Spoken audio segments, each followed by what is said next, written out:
l'instar des autres pays, le Tchad n'est pas à l'abri de la pandémie à Covid-19. De mars à nos jours, plus de 900 cas ont été notifiés au Tchad. Pour faire face à cette pandémie, plusieurs mesures ont été prises par le gouvernement. Cependant, beaucoup de nos compatriotes s'adonnent à la consommation des produits psychotropes sous prétexte que ces produits immuniseraient l'organisme de la maladie. Afin d'éclairer le public sur la question, nous avons sur ce plateau M. Bedinga Ngaro Sorang, coordonnateur du projet de la Croix-Bleue tchadienne. Bienvenue. Merci Amélie. Docteur Nenodi Mbairo, médecin en santé publique et coordonnatrice du programme national de lutte contre le tabac, l'alcool et les drogues du ministère de la Santé publique. Bienvenue, docteur Nenodi. Avec plaisir, madame. Et enfin, docteur Ahmed Abdoulaye, médecin pneumologue, tabacologue à l'hôpital général de référence nationale. Bienvenue, docteur. Bonsoir, madame, merci. Alors, tout de suite, la question qui nous vient à la tête, c'est qu'est-ce que la maladie à coronavirus? La maladie à coronavirus, c'est une maladie qui est provoquée par le virus qu'on appelle le coronavirus ou SARS-CoV-2. Et donc, le virus, c'est un virus qui se vit naturellement chez les animaux, surtout les animaux sauvages. Cependant, c'est vers la fin de l'année 2019 que lors des manifestations cliniques de syndromes atypiques, surtout les syndromes respiratoires, qui sont observés chez la plupart des personnes, notamment dans la province de Wuhan à Chine. Et donc c'est suite à ces manifestations atypiques que les chercheurs se sont lancés dans des investigations. Et à travers le prélèvement des sécrétions respiratoires, ils ont pu identifier ce virus. C'est ça qui est appelé SARS-CoV-2. C'est ça qui cause la maladie qu'on appelle la maladie à Covid-19. Elle a été découverte, comme elle a dit, pour la première fois en décembre 2019 à Wuhan en Chine. Les manifestations, elles sont diverses. Elles sont diverses. Beaucoup plus la manifestation respiratoire qui est beaucoup plus dominante par les détresses respiratoires. Mais il y a aussi des formes atypiques de cette maladie.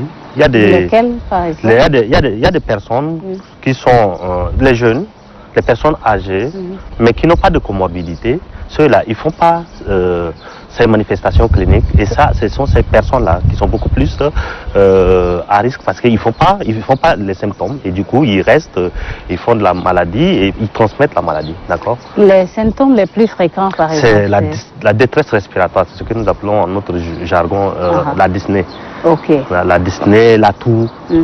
D'accord, ça c'est en ce qui concerne la manifestation respiratoire. Mais il y a d'autres manifestations. Ça peut avoir des gastro-entériques, des gens qui font des vomissements, des diarrhées associées à la fièvre. D'accord, ça c'est des manifestations digestives, voilà, avec des céphalées. Même il y a des manifestations oculaires. Il y a des formes oculaires qui ont été décrites dans la littérature, qui se manifestent par des conjonctivites. D'accord. Entre-temps, on disait que c'est pour l'humain de nos jours. Quand il y a des conjonctivites, attention, il faut aussi se dire, est-ce que ce n'est pas une manifestation oculaire de la maladie à coronavirus? C'est pas n'importe quel mot de tête tout de suite qui fait penser à la maladie.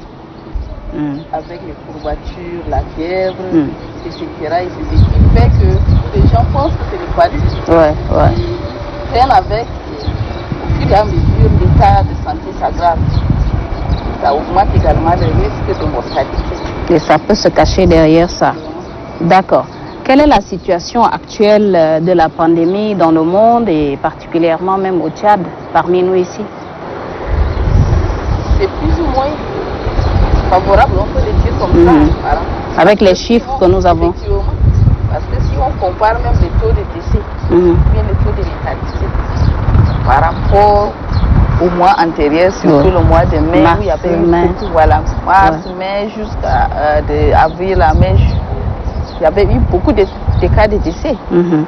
Et de nos jours, on dit quand même Dieu merci, parce qu'avec les recherches, les gens ont trouvé quand même des moyens pour circonscrire un peu aussi la maladie.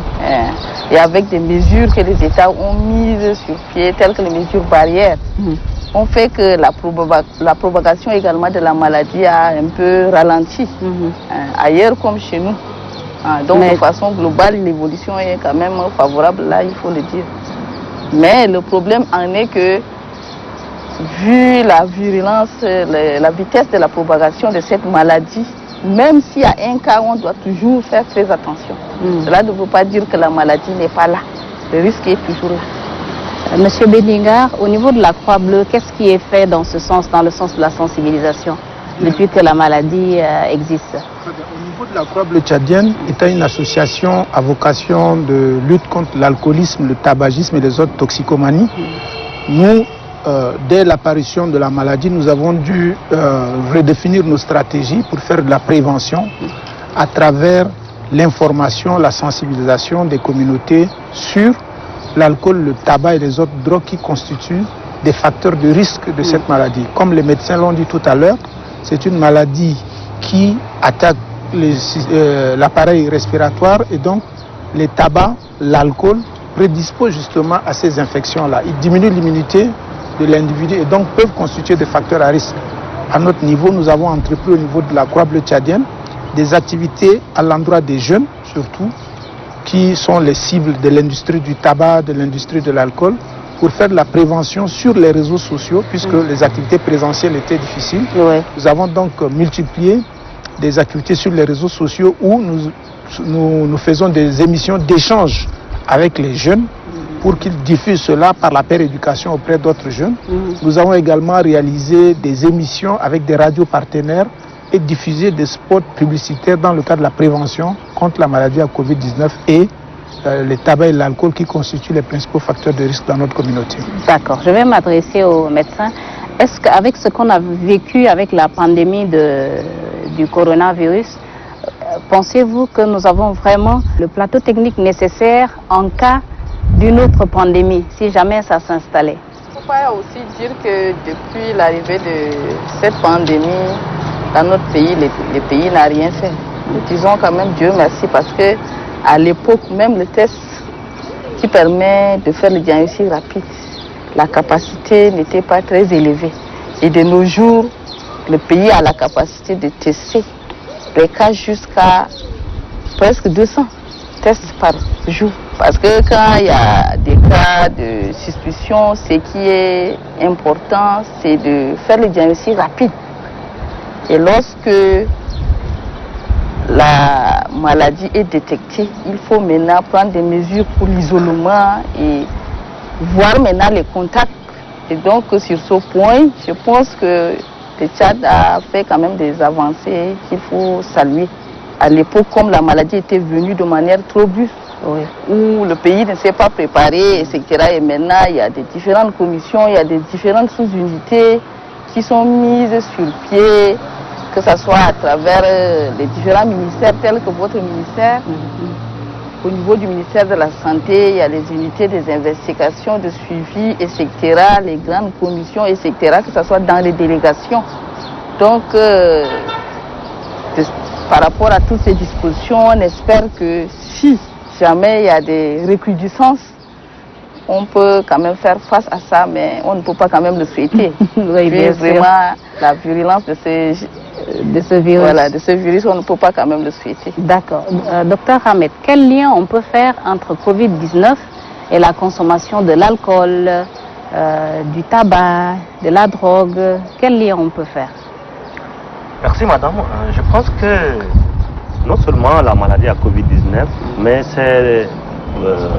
ces drogues, la consommation d'alcool, de tabac et tout autre stupéfiant, je ne pense pas que ça serait bénéfique pour l'homme.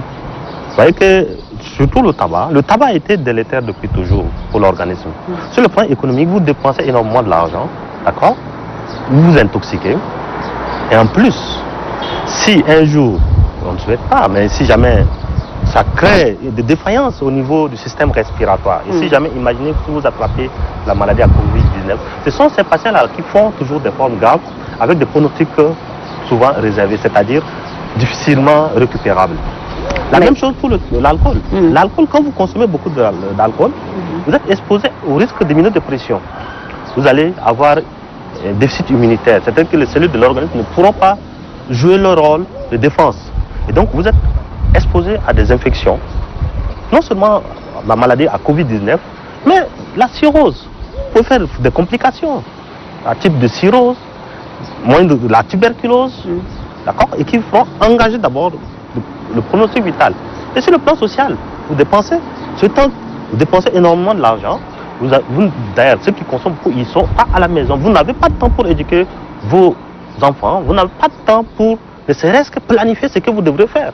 Docteur, ça c'est vous qui le dites. Ils disent ça fait plus de 10 ans, plus de 20 ans que je fume, je bois, mais ça n'a aucun incident dans... Je pense bien qu'ils y ont les méfaits de ces... Vous pensez? Je pense parce que dans les... Que ce soit sur les réseaux sociaux, et sur les réseaux sociaux, partout, les gens écrivent que l'alcool et le tabac, d'ailleurs depuis l'école primaire, on disait toujours que c'est des produits qui sont toxiques pour l'organisme. Mais je ne sais pas pourquoi jusqu'à là, les gens, ils se casernent derrière les réseaux sociaux, ils disent que bon, mais il y a aussi la société, la maison de Philippe Maurice, ceux qui fabriquent, qui disent que non, que le tabac protégerait d'ailleurs la maladie à Covid-19. Vous pensez que ça, c'est... Bien sûr. C'est de fausses informations que les gens balancent, que la société balance pour pouvoir juste créer une addiction de ces jeunes-là qui sont en train de fumer. À la fin, même si un jour à l'autre, entre guillemets, on trouve le vaccin contre la maladie à Covid-19, ils vont devenir dépendants, et donc ils vont continuer par fumer, et ça fait de chiffre d'affaires pour la société de fabrication d'alcool, de tabac et autres. Vous êtes d'accord avec moi que malgré les images fortes sur les emballages des paquets de cigarettes, les fumeurs continuent par fumer? Ben oui. Le problème des fumeurs et puis des éthyliques, c'est le problème aussi un peu des dépendances que ces produits ça crée. Parce qu'il y a des gens qui ont commencé à consommer, que ce soit l'alcool, la fumée, le tabac pendant longtemps. Et lorsqu'ils sont arrivés maintenant au stade de dépendance, c'est pas facile. C'est difficile, certes, si on décide, on peut évidemment arrêter. Mais c'est pas facile, ça demande vraiment de l'engagement. Donc c'est ce qui fait que certaines personnes, malgré qu'ils présentent ou bien qu'ils sentent des signes, mais ils sont obligés parce que c'est le cerveau qui revendique. Et là, vous voyez par rapport à ce que mon collègue vient de dire, certaines informations, il y a des consommateurs qui présentent des signes. Parce que ces maladies qui sont entraînées par ces substances, ce sont des maladies chroniques. Ce sont des maladies qui évoluent sur des années. Et quand ça va se déclencher, souvent c'est de façon fatale. Donc c'est difficile de dire que oui, je fume pendant des années, je consomme, mais je suis indemne de la maladie. C'est faux. Est-ce qu'ils ont fait des examens? Voilà, donc c'est l'ignorance. Parfois ils présentent même des signes. Parce que la plupart des fumeurs, quand vous les interrogez bien, il y a des gens qui font des bronchites chroniques. Ils toussent. Mais jamais ils ne vont pas déclarer. C'est une façon aussi d'induire les autres en erreur. Il y a aussi les fausses informations livrées par les industries qui sont là, qui cherchent les intérêts purement économiques. Parce que pour eux, c'est que quand les gens arrivent au stade de dépendance, ça veut dire qu'ils deviennent leur potentiel économique. Ils vont déployer toutes les ressources pour acheter ces produits et donc, eux, ça va leur faire déjà des bénéfices. Vous voyez, non? Donc, c'est tous ces facteurs-là qui font que il y a des gens qui se sont livrés déjà dans la consommation de ces substances-là. C'est difficile. C'est difficile de faire le recul, quoi. Oui. Je voudrais appuyer mes prédécesseurs pour dire que pendant la période justement qui a commencé avec les confinements et autres, l'industrie du tabac a fait véhiculer des fausses informations selon lesquelles la nicotine contenue dans le tabac protégerait ou bien guérirait justement les malades de Covid-19. Et donc, comme les jeunes sont accros aux informations qui circulent sur les réseaux sociaux et autres, nous, au niveau de notre organisation, nous avons justement profité de cette occasion pour relater les informations diffusées par l'OMS contre le fait que ni l'alcool ni le tabac ne protégeraient contre le coronavirus. Et que seules les mesures barrières respectées permettaient par exemple de de se prévenir contre la maladie. Au-delà des méfaits physiques, sociologiques, économiques qu'a soulevé le docteur Ahmad, nous disons aussi qu'avec la psychose qu'a créé la maladie, le confinement, le fait que les familles se retrouvent confinées à la maison, il y a un certain stress qui circule au niveau de la famille, et pour d'autres, ça devient un échappatoire pour se dépasser de ce stress-là. Ou alors, ça a entraîné également des violences domestiques entre les jeunes qui sont privés de leur liberté de sortir, etc. Donc nous avons essayé de donner l'opportunité aux jeunes qui ont participé à ces émissions de développer des compétences pour leur permettre de gérer ces stress ou bien gérer ces émotions au niveau de la famille afin de pouvoir résister justement aux violences qu'ils pourraient subir dans la famille. C'était très important parce qu'il a été prouvé également que le nombre de violences a augmenté pendant les périodes de confinement. Voilà, donc, et les gens s'adonnaient à l'alcool puisque on ne pouvait pas se déplacer. Ceux qui avaient l'alcool à disposition à la maison trouvaient l'occasion justement de s'enivrer davantage. Voilà. Et c'est aussi une façon d'aiguiser justement la consommation au niveau des jeunes. Ceux qui consomment le tabac à la maison par le fait de la fumée passive, c'est-à-dire des gens qui ne consomment pas directement, mais le fait de fumer chez eux, à côté des enfants, des femmes et autres, voilà, ceux qui inhalent cette fumée-là aussi sont exposés au même risque que les fumeurs actifs eux-mêmes. Et donc, à travers ces messages, nous voudrions bien que les gens justement prennent conscience de la situation. Il faut dire que les informations diffusées ont permis à certaines personnes de prendre conscience de la situation quand même. Et Dieu merci, au niveau du pays, comme les autres l'ont dit, les structures ont pu s'adapter, elles continuent à se faire encore. Docteur Ahmed, parmi les patients que vous rencontrez, n'aviez-vous pas rencontré des cas graves? Mais les cas graves, on les a toujours rencontrés, ils sont là. Quand ils viennent, on essaie de donner d'abord le conseil minimum, d'accord. On essaie de traiter la pathologie, donner des conseils minimums. Et puis voilà, il y en a qui acceptent. Hein. Après, si jamais ils retrouvent leur santé, ils acceptent de nous suivre, c'est-à-dire d'aide au sévrage tabagique. Mais le souci, c'est encore là aussi, c'est un autre problème parce que les substituts nicotiniques, c'est pas accessible ici au Tchad. Il y en a un dans les pharmacies, mais c'est extrêmement cher. C'est-à-dire que la boîte, je vous parle d'une boîte à 40 000, à 30 000. Vous voyez que c'est pas accessible pour un Tchadien moyen. Donc le mieux, c'est la prévention. C'est la prévention. Il faut prendre des distances. Mieux vaut prévenir que de guérir. Ça a été toujours comme ça. N'y a-t-il pas une loi ou un décret qui réglemente par exemple la consommation de tous ces produits psychotropes dont on parle? Alors au niveau du tabac, déjà, nous sommes l'un des premiers pays en Afrique à avoir adopté la loi portant lutte contre le tabagisme. C'est la loi numéro 10 du 10 juin 2010 qui est signée par son Excellence le Président de la République, qui justement réglemente la consommation, la production et la vente du tabac au niveau du Tchad. Et beaucoup d'autres arrêtés, beaucoup d'autres décrets ont suivi pour, par exemple, permettre la mise en application de cette loi. Vous avez évoqué tout à l'heure l'étiquetage des produits du tabac, voilà, la non-ingérence du produit du tabac et d'autres. Par exemple, l'interdiction de fumer dans le lieu public, n'est-ce pas, l'interdiction de faire vendre des cigarettes ou bien les produits du tabac par les jeunes. Tout cela, ce sont des arsenals juridiques que le pays a essayé de mettre en place pour contrecarrer l'expansion du tabagisme dans notre pays. En septembre 2019, ici, il y avait un décret 1522 qui a été adopté par le pays pour réglementer ou bien interdire même l'interdiction de fumer dans les lieux publics. C'était pour la prévention du tabagisme passif. Parce qu'il n'est pas normal que quelqu'un qui ne fume pas soit vraiment enfumé par les autres. Donc ça, c'est pour protéger vraiment les innocents, ceux qui ne fument pas.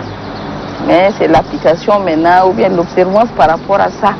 C'est vrai qu'au niveau de la capitale, il y a beaucoup d'actions qui ont été faites également. Parce que le ministère de la Santé, en collaboration avec la mairie, a passé même dans les lieux publics tels que les bars, les restaurants, même dans les établissements.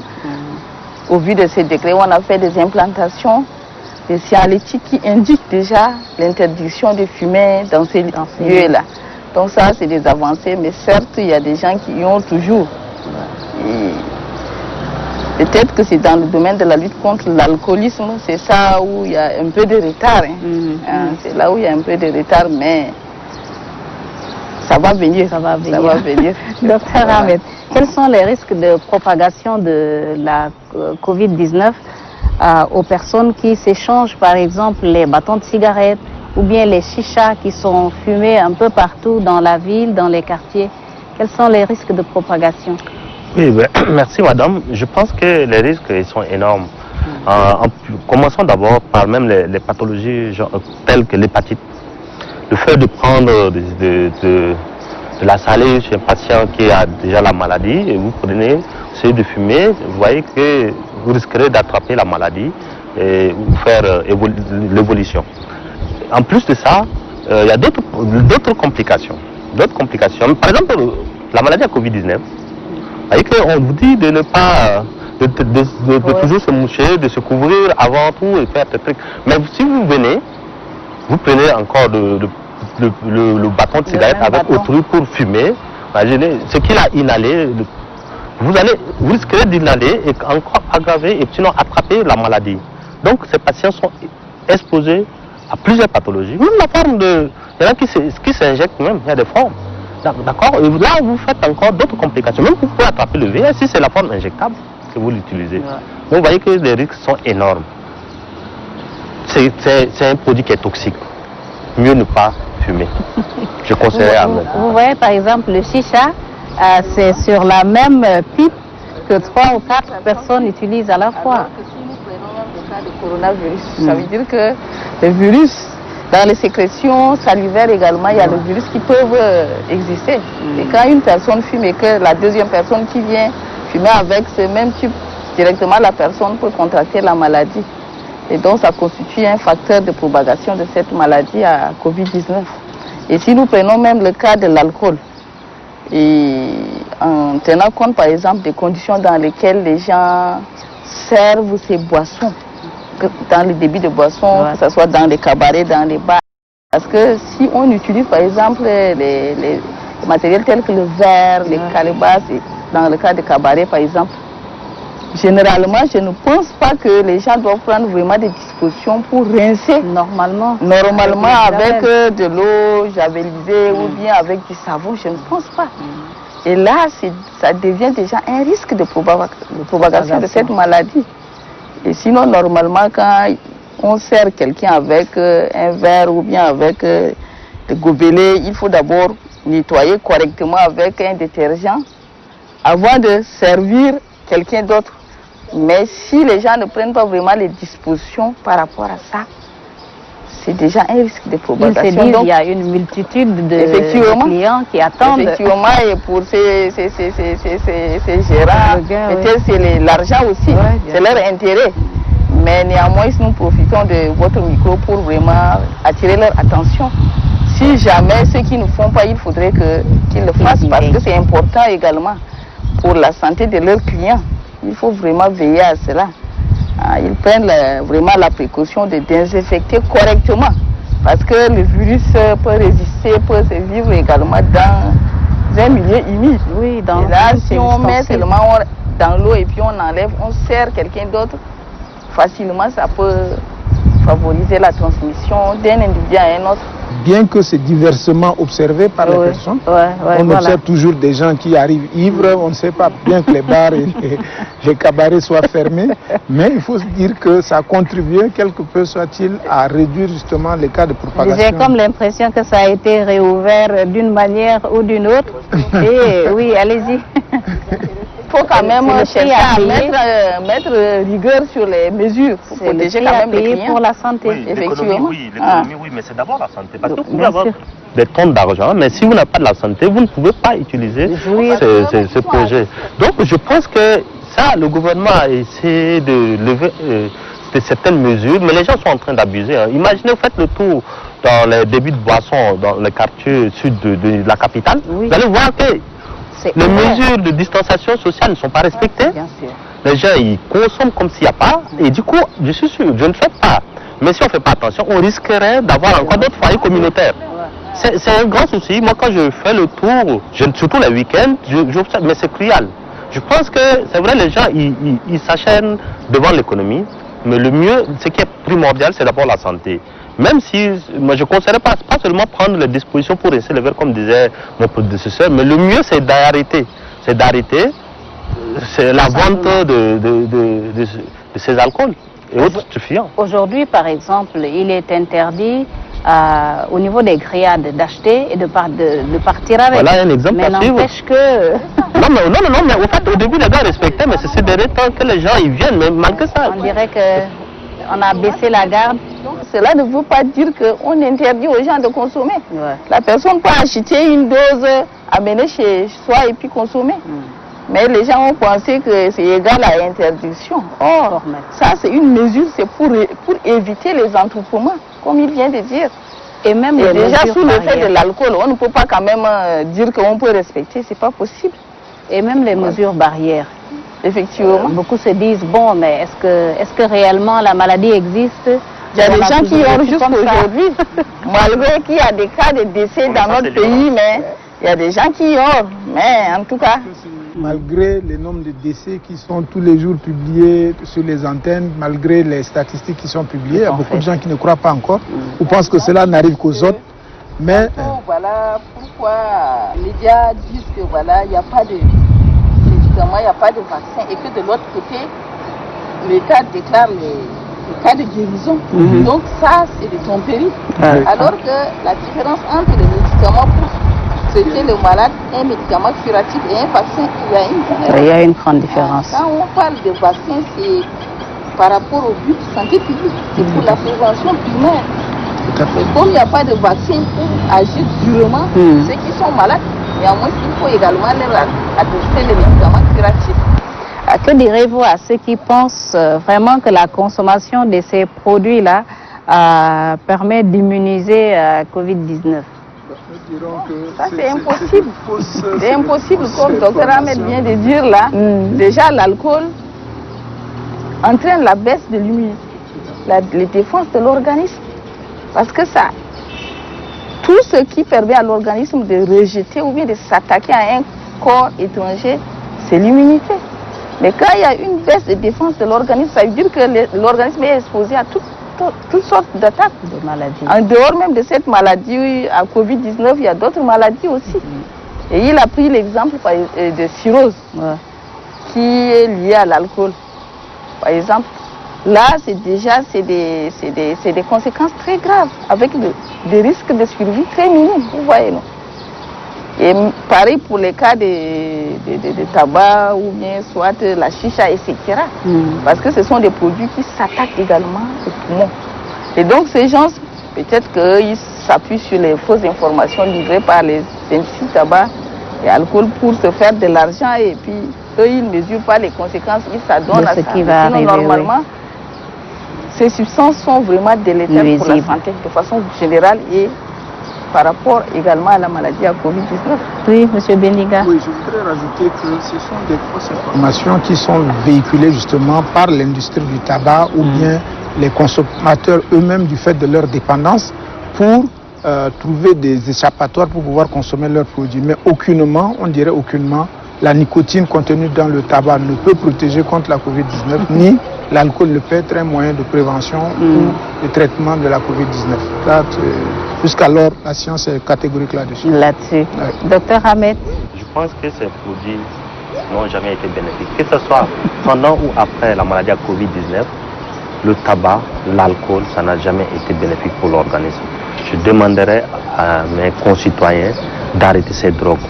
Non seulement sur le plan sanitaire, avec des corollaires dont on venait de citer. Oui. Parmi tant d'autres, par exemple, moi je fume, ma femme, elle est à côté. Mon prédécesseur avait parlé de tabagisme passif. Les enfants, madame, et puis tous ceux qui sont autour, qui vous entourent. Voilà, ils vont inhaler le tabac et à la longue, ils vont faire la maladie. C'est que eux, sans pour autant être actifs. Donc imaginez les conséquences que vous faites. L'alcool, le tabac a été toujours délétère pour le cœur. Vous pouvez faire des infarctus avec des morts subites. Il y a des morts subites, c'est le fumeur non inexpliqué. Bon, ça gêne, on va dire que non, c'est autre chose que ça. Mais quelquefois, c'est des gars, ils font des syndromes coronariens et ils meurent. Le tabac cause des stérilités chez l'homme et chez la femme. Voyez-vous, 50% des causes de stérilité chez le fumeur, c'est lié au tabac. Il faut aussi s'arrêter sur ça. Donc, un truc qui n'a pas été bénéfique pour votre organisme, pourquoi s'approcher? je conseillerais à mes concitoyens d'arrêter de fumer. Non seulement sur le plan sanitaire, mais même sur le plan économique, ça nous permettra d'économiser au moins ça. Ça épuise les poches. Quelqu'un qui fume, par exemple, 20 bâtons par jour, je ne sais pas, je ne connais pas le prix de la cigarette. Sur le plan de la cigarette, c'est 500 par mois. Un paquet par mois, ça fait 15 000 pendant un an. C'est une fortune. Donc, je pense qu'il faut que le peuple essaie de voir cet aspect. Ce qui est grave quand tu contractes aussi la maladie, c'est des maladies très compliquées. Très compliquées. Qui demandent également beaucoup de ressources financières. Donc, en un seul mot, ce sont des produits qui ne sont pas vraiment bénéfiques, ni sur le plan sanitaire, ni sur le plan économique, social également. Il a parlé des divorces, des bagarres dans les foyers, etc., etc. Vous voyez. Docteur Ahmed, quels sont les risques et les mesures de prévention alors à mettre en place contre cette maladie? Ce sont les mesures barrières édictées par le gouvernement. Mais ces mesures barrières ne sont pas respectées comme il se doit. D'autant plus que jusqu'à aujourd'hui, à l'heure où nous sommes, il n'y a pas le vaccin contre cette pathologie. Il n'y a pas un traitement aussi efficace contre la maladie. C'est vrai que le comité scientifique a validé l'utilisation de la chloroquine avec l'azithromycine. C'est vrai, on utilise. Mais imaginez-vous, c'est pas encore. Ce traitement n'a pas fait d'abord ses preuves. Ses preuves, oui. D'accord? Mais nous, on a validé. Il faut juste éviter, respecter les mesures barrières. Les mesures barrières, si ces mesures sont respectées, je penserais que ce serait la seule issue vaccin maintenant pour cette maladie. Donc, nous demandons à nos concitoyens de revoir leur mode de vie en respectant les mesures barrières édictées par le gouvernement et les partenaires. Et dans le même sens, pour amener la population à prendre conscience par rapport au respect de ces mesures, je pense que les médias également, leur rôle est important. À travers la communication, l'information, c'est vrai que les gens sont toujours dans l'ignorance, mais à force d'insister dans le sens de sensibilisation, on pense que petit à petit, les gens peuvent revenir quand même à respecter ces mesures, parce que c'est la seule solution et la meilleure solution. Docteur Bendiga, quelles sont les structures dont vous disposez pour informer et prévenir contre la maladie au niveau de la Croix-Bleue? C'est d'abord l'information, la communication, les médias, n'est-ce pas? Les médias doivent jouer un rôle très important et nous pensons que dans ce que nous avons l'habitude de faire, nous intervenons en milieu jeune, surtout dans les lycées, dans les universités. Notre population est assez jeune et nous pensons que si cette information est partagée par les pairs entre eux, ils peuvent mieux s'informer et se prévenir contre ces maladies qui pourraient éviter, n'est-ce pas, en respectant scrupuleusement les mesures barrières édictées par le gouvernement et en évitant de s'adonner à la consommation de ces toxicomanies, de ces produits psychotropes que sont l'alcool, le tabac et les autres drogues. Disons que sous l'effet de l'alcool, on est désinhibé, on n'a plus peur, peut-être qu'on ne peut même plus penser à respecter les mesures barrières qui sont édictées par le gouvernement. Toute personne consciente doit autour de soi, chez soi, informer les autres que c'est une maladie qui existe et que nous devons observer les mesures barrières pour nous prévenir. On va faire un tour de table avant de conclure. Docteur Ahmed, quel serait votre message à l'endroit de la population qui nous regarde? Mon seul message, c'est le respect des mesures barrières, la non-consommation de ces produits qui sont délétères pour la santé. L'alcool, à savoir l'alcool, le tabac et autres drogues. Docteur Nenodi, par rapport au respect des mesures barrières qui reste la seule mesure efficace, il faut prendre conscience. Il faut prendre conscience parce que cette maladie, personne ne peut ignorer de nos jours, vu la virulence de ces virus. Donc, en voyant également les cas des autres pays qui ont évolué avec les nombres de cas, ils ont diminué jusqu'à arriver à un taux très bas, mais après ils ont fait des recrudescences. Donc notre pays également, avec la réouverture des voies aériennes, tout ça, donc il faudrait que les gens prennent conscience, parce que c'est possible qu'on reprend également avec la recrudescence de la maladie. Maintenant, par rapport également aux serveurs de débit de boissons, moi je pense que, comme je le disais, même s'ils ont ouvert, il faudrait qu'ils prennent quand même la précaution en appliquant certaines mesures, telles que nous avons dit tout à l'heure. Il faut vraiment nettoyer les ustensiles avant de servir. Il faut insister sur le respect des distanciations. Parce que avant tout, il faut la santé de leurs clients. Parce que s'ils négligent ça et qu'un jour, on passe à la recrudescence, on va retomber sur les mêmes mesures d'avant. Donc mais voilà le message le docteur Ahmed tout à l'heure, c'est les finances qui sont d'abord regardées et non l'assiette. Effectivement, pour eux, c'est la clientèle. Ils sont exposés. Parce que déjà, à travers leurs clients, ils peuvent également contracter la maladie. C'est ce qu'ils oublient. Vous voyez, non? Donc le risque est partagé entre eux et les clients. Ils ne sont pas vraiment indemnes de l'exposition. Donc il faudrait qu'ils prennent conscience pour protéger au moins la santé de leurs clients. Monsieur Bedinga. Moi je dirais que la santé n'a pas de prix. Et à l'endroit de la jeunesse, je voudrais réitérer ce message pour leur dire que le tabac ne guérit pas la maladie à coronavirus. L'alcool ne protège pas contre l'infection au coronavirus. En s'adonnant à ces psychotropes, au contraire, ils affaiblissent leur organisme et sont exposés justement à cette infection. Alors soyons lucides, pensons à l'avenir, à ceux de nos amis, et donc évitons de fumer, aidons les autres qui peuvent arrêter de fumer et ceux qui décident d'arrêter de consommer de l'alcool, qu'on essaye de les accompagner également. Merci Monsieur Bedinga Ngaro Sorang, coordonnateur du projet de la Croix-Bleue tchadienne. Merci Dr Nenodi Maïro, médecin en santé publique et coordonnatrice du programme national de lutte contre le tabac, l'alcool et la drogue du ministère de la Santé publique. Merci et également. Enfin, merci à Dr Ahmed Abdoulaye, médecin, pneumologue, tabacologue à l'hôpital général de référence nationale. Merci à vous, madame. Amis téléspectateurs, merci de nous avoir suivis. Ne basculez point, restez connectés sur Télé Tchad pour la suite des programmes. Respectons les mesures barrières pour pouvoir barrer la route au Covid-19. Bonne suite des programmes sur Télé Tchad. Au revoir.